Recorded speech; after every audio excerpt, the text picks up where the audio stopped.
सोमवार का व्रत करने से भगवान शिव की कृपा मिलती है और मनोकामनाएं पूरी होती हैं। इस व्रत से मानसिक क्लेश दूर होते हैं और दाम्पत्य जीवन में सुख समृद्धि आती है। आइए सुनते हैं सोमवार व्रत की कथा। किसी नगर में एक धनी व्यापारी रहता था। दूर दूर तक उसका व्यापार फैला हुआ था। नगर के सभी लोग उस व्यापारी का सम्मान करते थे। इतना सब कुछ संपन्न होने के बाद भी वह व्यापारी बहुत दुखी था, क्योंकि उसका कोई पुत्र नहीं था, जिस कारण अपनी मृत्यु के पश्चात व्यापार के उत्तराधिकारी की चिंता उसे हमेशा सताती रहती थी। पुत्र प्राप्ति की इच्छा से व्यापारी प्रत्येक सोमवार भगवान शिव की व्रत पूजा किया करता था और शाम के समय शिव मंदिर में जाकर शिव जी के सामने घी का दीपक जलाया करता था। उसकी भक्ति देखकर माँ पार्वती प्रसन्न हो गई और भगवान शिव से उस व्यापारी की मनोकामना पूर्ण करने का निवेदन करने लगी। भगवान शिव बोले, इस संसार में सबको उसके कर्म के अनुसार फल की प्राप्ति होती है। जो प्राणी जैसा कर्म करते हैं उन्हें वैसा ही फल प्राप्त होता है।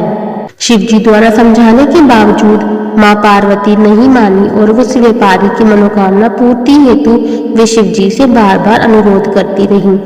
अंततः माता के आग्रह को देखकर भगवान भोलेनाथ को उस व्यापारी को पुत्र प्राप्ति का वरदान देना पड़ा।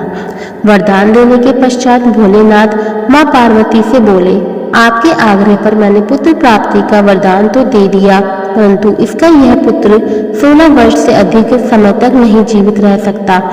उसी रात भगवान शिव उस व्यापारी के स्वप्न में आए और उसके पुत्र प्राप्ति का वरदान दिया और उसके पुत्र के 16 वर्ष तक जीवित रहने की भी बात बताई।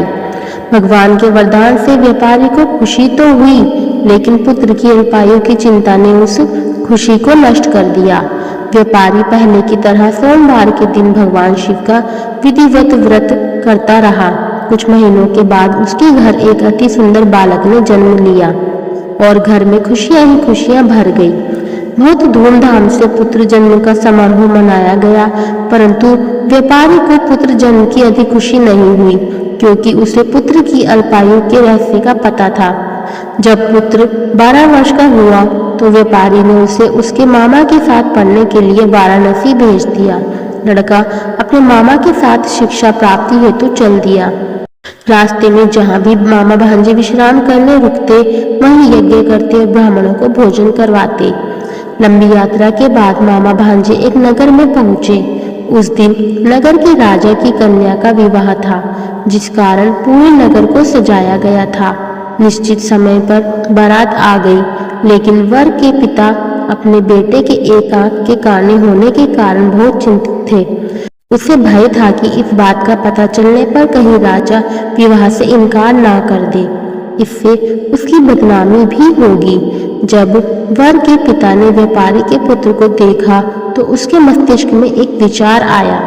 उसने सोचा, क्यों ना इस लड़के को दूल्हा बनाकर राजकुमारी से विवाह करवा दूं। विवाह के बाद इसको धन देकर विदा कर दूंगा और राजकुमारी को अपने नगर ले जाऊंगा। वर के पिता ने लड़के के मामा से इस संबंध में बात की। मामा ने धन मिलने के लालच में वर के पिता की बात स्वीकार कर ली।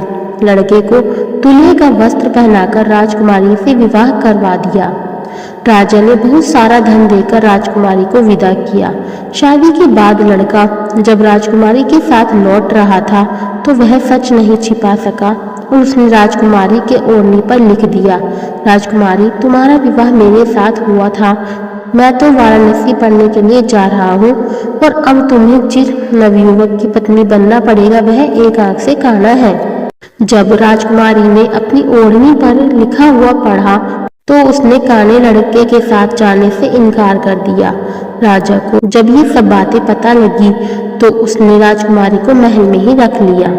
उधर लड़का अपने मामा के साथ वाराणसी पहुंच गया और गुरुकुल में पढ़ना शुरू कर दिया। जब उसकी आयु 16 वर्ष की हुई तो उसने यज्ञ किया। यज्ञ की समाप्ति पर ब्राह्मणों को भोजन करवाया और खूब अन्न वस्त्र दान किए। रात को वह अपने शयन कक्ष में सो गया। शिव के वरदान के अनुसार शयनावस्था में ही उसके प्राण पखेरु उड़ गए। सूर्योदय पर मामा मृत भांजे को देखकर रोने पीटने लगा। आसपास के लोग भी एकत्र होकर दुख प्रकट करने लगे। लड़के के मामा के रोने विलाप करने के स्वर समीप से गुजरते हुए भगवान शिव और माता पार्वती ने भी सुने। माता पार्वती ने भगवान से कहा, प्राणनाथ, मुझे इसके रोने के स्वर सहन नहीं हो रहे हैं। आप इस व्यक्ति के कष्ट को अवश्य दूर करें। भगवान शिव ने माता पार्वती के साथ अदृश्य रूप में समीप जाकर देखा तो भोलेनाथ माता पार्वती से बोले, यह तो उसी व्यापारी का पुत्र है जिसे मैंने 16 वर्ष की आयु का वरदान दिया था। इसकी आयु पूरी हो गई है। माँ पार्वती ने फिर भगवान शिव से निवेदन कर उस बालक को जीवन देने का आग्रह किया। माता पार्वती के आग्रह पर भगवान शिव ने उस लड़के को जीवित होने का वरदान दिया और कुछ ही पल में वह जीवित होकर उठ बैठा। शिक्षा समाप्त करके लड़का मामा के साथ अपने नगर की ओर चल दिया। दोनों चलते हुए उसी नगर में पहुंचे जहां उसका विवाह हुआ था। उस नगर में भी यज्ञ का आयोजन किया। समीप से गुजरते हुए नगर के राजा ने यज्ञ का आयोजन देखा और उसने तुरंत ही लड़के और उसके मामा को पहचान लिया।